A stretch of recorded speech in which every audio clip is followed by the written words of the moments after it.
తులసి ప్రతి ఇంట్లో ఉండాలి. తులసి యాంటీబయాటిక్. ఉదయాన్నే లేచి స్నానం చేసి తులసికి ప్రదక్షిణం చేసి ఒక గ్లాసు నీళ్లు పోయకుండా ఏ పని చెయ్యకూడదు, ఏ పని ఫలించదు.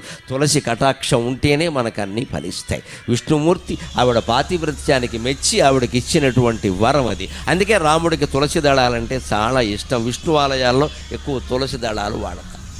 విష్ణుమూర్తికి అలంకారాలు బాగా ఇష్టం. అందుకని మల్లె పూలదండ, చామంతి పూలదండ, బంతి పూలదండ, గులాబీ పూలదండ, నీ ఇష్టం వచ్చిన పూలదండలన్నీ పట్టుకొచ్చి విగ్రహం మీద బారేస్తే వచ్చే ఇబ్బంది ఏమిటో తెలుసా? విగ్రహంలో పురుగులు చేరతాయి.